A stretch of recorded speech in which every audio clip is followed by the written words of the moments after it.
आप सभी को सादर नमस्कार। आज की वीडियो में हम बात करेंगे हमारे स्वयं सहायता समूह के सामान्य लेजर रजिस्टर उसके भाग नंबर 8 के बारे में, जिसका नाम है समूह में जमा राशियों का विवरण। यानी कि स्वयं सहायता समूह के अंदर क्या क्या राशियां ऐसी हैं जो समूह में प्राप्तियां हैं, ठीक है, उनका लेखा जोखा इस भाग में किया जाना चाहिए। जैसे आप नीचे जो है यहाँ पर देख रहे हैं, इसके अंदर क्लियरली ये लिखा हुआ है प्राप्ति में क्या क्या मदें हो सकती हैं। आपसी लेन देन का ब्याज, जो सदस्य उधार लेते हैं स्वयं सहायता समूह से, उसका ब्याज जो है उसका लेखा यहाँ पे किया जाना चाहिए।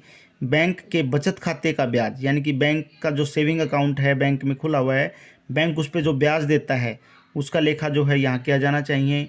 सदस्यता शुल्क अगर स्वयं सहायता समूह में लिया जाता है सदस्यों से तो उसका लेखा यहाँ पे किया जाना चाहिए। या फिर जुर्माना है या अन्य जो प्राप्तियाँ हैं उनका लेखा जो है इसमें किया जाना चाहिए। ठीक है, जैसा नाम से ही पता चल रहा है समूह में जमा राशियों का विवरण, यानी कि स्वयं सहायता समूह में किस किस प्रकार की राशियां हैं जो उसकी प्राप्ति हैं। ठीक है, तो सबसे पहले इनको भी यहाँ पे हम एक बात क्लियर करना चाहेंगे कि स्वयं सहायता समूह का रिकॉर्ड रजिस्टर बिल्कुल साफ़ सुथरे रखने के लिए, बिल्कुल पारदर्शी रखने के लिए और बिल्कुल सही 100% सही रखने के लिए इनका लेखा अलग अलग किया जाना चाहिए। यानी कि जो प्राप्ति है वो एक हेड में लिखी जानी चाहिए, दूसरी तरह की प्राप्ति हैं वो दूसरे हेड में लिखी जानी चाहिए। ठीक है, यहाँ पर आप देख रहे हैं कि आपसी लेन देन का ब्याज जो स्वयं सहायता समूह से सदस्य महिलाएं जो बहनें उधार लेती हैं उसकी जो वापसी करती हैं किस्तों में, उसकी जब उधार वापसी आती है उसके ऊपर जो ब्याज जो महिलाएं देती हैं, यानी कि आपसी लेन देन का जो ब्याज है उनका बचत खाते का, ठीक है, याद रहे जो उनका बचत खाता है उसका जो लेन देन है, उस लेन देन जो उसकी उधार वापसी हो रही है उसका जो ब्याज है उसका लेखा यहाँ पे किया जाएगा। पहला हमने लिखा हुआ है आपसी लेन देन का ब्याज। ठीक है, दूसरा यहाँ पे आप देख रहे हैं लिखा हुआ सदस्यता शुल्क। ठीक है, ये अलग अलग लिखा जाना चाहिए। उसके बाद यहाँ पे लिखा हुआ है बैंक के बचत खाते पर ब्याज, यानी कि बैंक में स्वयं सहायता समूह का खाता खुला हुआ है, उसमें बचत खाते पर जो है बैंक ब्याज देता है तो उसका अलग लेखा किया जाना चाहिए। ये अलग लेखा करने की ज़रूरत क्यों है? ताकि स्वयं सहायता समूह का जब भी हम रिव्यू करें, ऑडिट करें, ठीक है, जब भी कोई रिपोर्ट तैयार करें तो हमें क्लियरली जो है ये पता चल जाएगा कि हमारा आपसी लेन देन का ब्याज कितना है, बैंक से जो ब्याज प्राप्त हुआ है वो कितना है, जुर्माना की अगर बात करें तो जुर्माना कितना प्राप्त हुआ है, सदस्यता शुल्क जो है वो कितना प्राप्त हुआ है, या फिर अन्य कोई प्राप्ति है तो वो कितनी है, किस किस डेट में प्राप्त हुई है और कितनी राशि प्राप्त हुई है। ठीक है, इन सब बातों को जानने के लिए इनको अलग अलग लिखा जाना ज़रूरी है, क्योंकि जो भी हम फार्म भरते हैं स्वयं सहायता समूह के लिए, चाहे वो ऋण का फार्म हो या रिवॉल्विंग फंड का फार्म हो या CIF के लिए हम अप्लाई करते हैं, तो इन सब सूचनाओं की, इन सब जानकारियों का स्वयं सहायता समूह में बिल्कुल स्पष्ट होना, बिल्कुल साफ़ सुथरा होना और 100% सही होना बहुत ज़रूरी है। ठीक है, तो स्वयं सहायता समूह में जमा राशियों का विवरण अलग अलग, जो भी जमा राशियां हैं, जिस भी प्रकार की राशियां हैं उनका अलग अलग लेखा किया जाना चाहिए। तो आइए शुरू करते हैं। सबसे पहले अगर बात करें हम प्राप्तियों का विवरण, ये इस पेज के 2 भाग हैं। ठीक है, इस तरफ जो है हमने एक लाइन बीच में इसमें लगाई हुई है, ये लाइन जो है हम इसको अलग से समझने के लिए, बिल्कुल अलग इसको दिखाने के लिए यहाँ एक बार क्लियरली इसको हाईलाइट कर देते हैं। ठीक है, पेज के 2 भाग हैं। इस तरफ अगर हम बात करें तो प्राप्तियों का विवरण, यहाँ पे हमने लिख दी दिनांक, किस दिनांक को जो है प्राप्ति हुई है, समूह द्वारा प्राप्त की गई राशि कितनी है और शुरू से लेकर के इस वित्त वर्ष में शुरू से लेकर के अब तक कितनी राशियां प्राप्त हो चुकी हैं। अब हम बात करें हमारा जो सबसे पहली जो प्राप्ति है, एक हेडिंग हम बना देते हैं, हेड बना लेते हैं, आपसी लेन देन का ब्याज। यानी स्वयं सहायता समूह के सदस्य जो पैसा समूह से उधार लेते हैं और उसकी वापसी करते हैं तो उसके साथ ब्याज जो है मूलधन के साथ वापस करते हैं, तो उस ब्याज का लेखा जो है यहाँ पे किया जाएगा। मान लीजिए समूह के सदस्यों ने उधार लिया हुआ है और जो है पहली बार जो स्वयं सहायता समूह में उधार जब आया है, उधार वापसी जब आ रही है समूह में, सदस्यों ने जो उधार लिया उसकी जब उधार वापसी की जाती है तो वो किस्तों में की जाती है, मूलधन और ब्याज के रूप में की जाती है। तो उसका ब्याज जो आपसी लेन देन का ब्याज, उसका लेखा यहाँ पे केवल किया जाएगा। पहला जो है उसमें जो किस्त आई उसके अंदर ब्याज है, मान लीजिए 5/5/2020 5 मई 2020 को जो है पहली उधार वापसी आई, उसके अंदर 30 रुपये का ब्याज आया। ठीक है, यहाँ पे इकट्ठा लिख देना चाहिए। मान लीजिए 2 बहनों ने पैसा लिया हुआ था, उन्होंने 15-15 रुपये ब्याज जो है दिया है अपने मूलधन के साथ। ठीक है, तो 15 रुपये प्लस 15 रुपये 30 रुपये कुल ब्याज यहाँ पे आया होगा, तो यहाँ पे हम लिख देंगे 30 रुपये ब्याज, यानी कि 5/5/2020 को 30 रुपये का ब्याज आया समूह में। ठीक है, शुरू से लेकर अब तक जो आया वो 30 रुपये आया। ठीक है, उसके बाद जो है 5/6/2020 में फिर उधार वापसी आई होगी समूह में, उसमें जो है 2 महिलाओं ने फिर जो है जो पैसा लिया हुआ है उसकी उधार वापसी की है मूलधन और ब्याज के रूप में। तो जो ब्याज दिया है उसका लेखा हम यहाँ पर करेंगे। ठीक है, ब्याज की जो अर्निंग है वो स्वयं सहायता समूह के लिए आय का स्रोत है, शुद्ध लाभ का भाग है। ठीक है, तो 24 रुपये ब्याज प्राप्त हुआ है, 12 रुपये 2 महिलाओं से, तो यहाँ इकट्ठा लिख दिया जाएगा 24 रुपये। शुरू से लेकर अब तक की अगर बात करें 30 रुपये ब्याज पहले प्राप्त हो चुका, 24 रुपये आज प्राप्त हुआ है, इस दिनांक में प्राप्त हुआ है, तो टोटल जो इन दोनों को जोड़ देंगे, यानी कि 54 रुपये 54। ठीक है, फिर 7वें महीने में फिर उधार वापसी आई है, वो जो है और महिलाओं ने ले लिया होगा बीच में पैसा।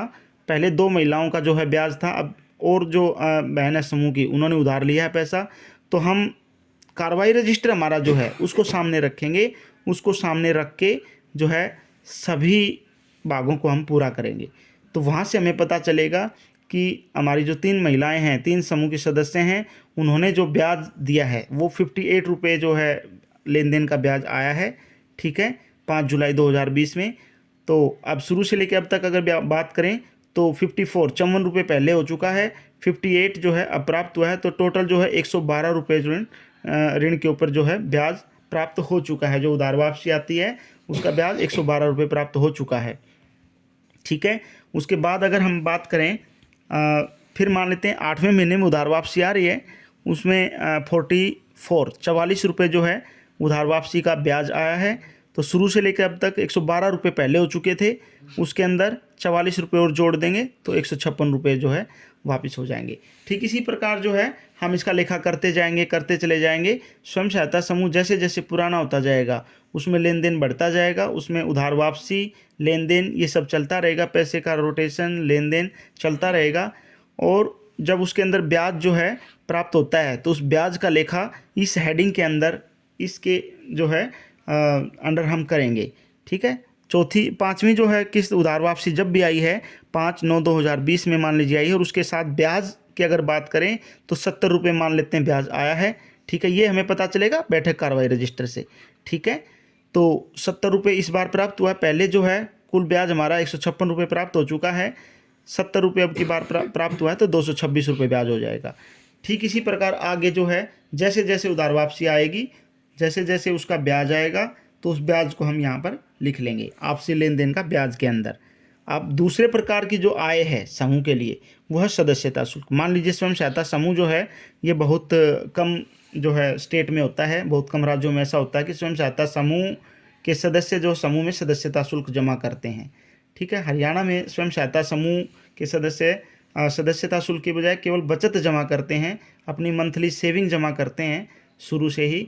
तो हम एक बार मान के चलते हैं, मान लीजिए सदस्यता शुल्क भी स्वयं सहायता समूह के सदस्य जमा करते हैं और सालाना जमा करते हैं, हर साल जमा करते हैं। ठीक है, तो सदस्यता शुल्क अगर समूह के सदस्य अपने समूह को जमा करते हैं तो समूह के लिए वो आय है।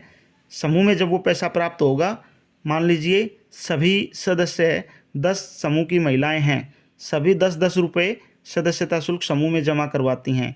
5 जनवरी 2020 को मान लीजिए समूह का गठन हुआ है, तो 5 जनवरी 2020 में बचत के साथ साथ सभी सदस्यों ने 100 रुपये बचत दी है और 10-10 रुपये अपना सदस्यता शुल्क समूह में जमा किया है। तो 10 रुपये जो सदस्यता शुल्क जो समूह में जमा किया है उसका लेखा अलग से किया जाना चाहिए। ठीक है, 5 जनवरी 2020 हम यहाँ लिखेंगे। उसके बाद लिखेंगे 100 रुपये जो है जमा करवाए, शुरू से लेकर के अब तक अगर बात करें तो 100 रुपये यहाँ पर हो जाएंगे। ठीक है, सदस्यता शुल्क जो है साल में एक बार जमा करवाया जाता है। अब अगर हम बात करें ये 2020 में 100 रुपये सभी महिलाओं ने 10-10 रुपये जमा किए थे सदस्यता शुल्क, तो यहाँ पे 100 रुपये हमने लिख दिया। मान लीजिए 2021 में अगले साल फिर जो है सदस्यता शुल्क जमा करवाया गया, फिर सभी महिलाओं ने 10-10 रुपये करके 100 रुपये जमा किए, तो समूह में 100 रुपये यहाँ पे हम लिखेंगे प्राप्ति में। शुरू से लेके अब तक जो है क्या करेंगे, 100 रुपये पहले साल के प्राप्त हुए, 100 रुपये इस साल प्राप्त हो गए हैं, 200 रुपये सदस्यता शुल्क यहाँ पे लिख देंगे। ठीक है, तीसरा जो है फिर हर साल जो है सदस्यता शुल्क प्राप्त होता है। ठीक है, तो समूह में जब 2022 में, 2020 में आया, 21 में आया, 22 में आया, 22 में मान लेते हैं फिर 100 रुपये आए, तो शुरू से लेकर अब तक 300 रुपये हो जाएंगे। ठीक है, फिर 2023 में 100 रुपये आते हैं, फिर 400 रुपये हो जाते हैं। आप देख रहे हैं ये हमारा जो है हर साल जो है सदस्यता शुल्क प्राप्त होता है वो है, और यहाँ पे शुरू से लेकर अब तक हम टोटल करते चले जाएंगे। इन चीज़ों का हमें फ़ायदा ये हो रहा है, अगर हम देखना चाहें तो हम कुछ ही समय में, बहुत कम समय में इस जानकारी को हासिल कर सकते हैं कि आपसी लेन देन का ब्याज कितना हो चुका है। ठीक है, सदस्यता शुल्क कितना हो चुका है, बैंक का जो बचत खाता है उसका ब्याज जो है कितना हो चुका है, जुर्माने की अगर बात करें तो जुर्माना कितना हो चुका है। ठीक, ये दो जो है मद हमने की हैं, आइटम किए हैं। इसी प्रकार से जो है और भी बहुत सारी जो है आमदनी की जो है आइटम्स हो सकती हैं। जैसे बैंक के बचत खाते पर जो ब्याज प्राप्त होता है उसको भी जो है भाग नंबर 8 में समूह में जमा राशियों का विवरण इसके अंदर लिखा जाना चाहिए। बैंक के बचत खाते पर ब्याज, ठीक है, यहाँ पे जब जब बैंक से पैसा प्राप्त होगा, बैंक का पैसा जो प्राप्त होता है उसकी एंट्री हमें कहाँ मिलेगी, जो हमारी बैंक की पासबुक है उसके अंदर एंट्री मिलेगी। ठीक है, बैंक जो है अपने नियम के अनुसार क्वार्टरली बेस पे हर 3 महीने में जो है जो जमा होती है हमारा बैंक में सेविंग अकाउंट है स्वयं सहायता समूह का, उसके ऊपर जो है ब्याज जो है देता है, समूह के खाते में क्रेडिट करता है।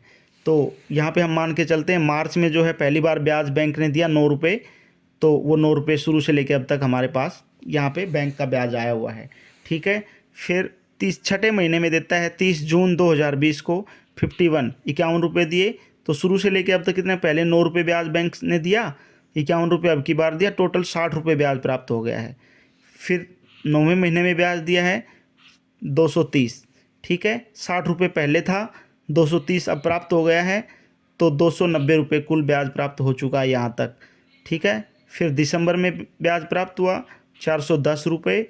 ठीक है, यहाँ पे हम पहले 290 हो चुका, 410 और बढ़ा देंगे, 700 रुपये ब्याज प्राप्त हो चुका है। इस प्रकार आप देख रहे हैं ये हमारा क्वार्टरली ब्याज प्राप्त हो रहा है। जब जब बैंक की कॉपी में ब्याज की एंट्री होगी उसको हमने यहाँ भी लिखना है। ठीक है, तो बैंक का ब्याज हमारा अलग से रहेगा, हमें पता रहेगा कि बैंक का कुल कितना ब्याज प्राप्त हो चुका है।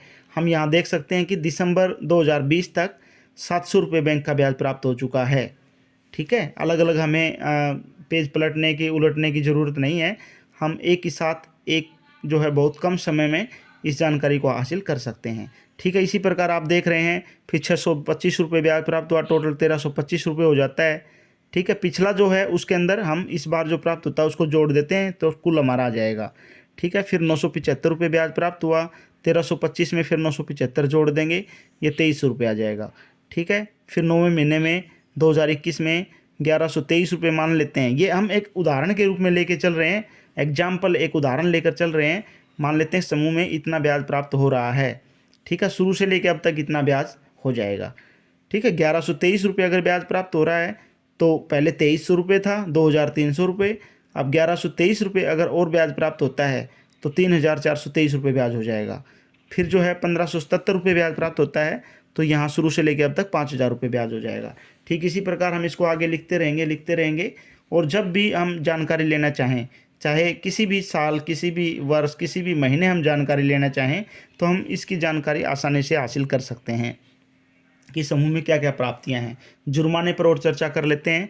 जुर्माना, जब जब जुर्माना आएगा समूह में तो उसकी एंट्री अलग एक हेडिंग बना करके करेंगे ताकि हमें पता रहे कि टोटल जुर्माना अब तक कितना आ चुका है। ठीक है, मान लेते हैं समूह ने नियम बनाया हुआ है कि समूह में अगर कोई सदस्य गैर हाजिर रहती है तो उसके ऊपर 10 रुपये का जुर्माना समूह में जमा करवाया जाएगा।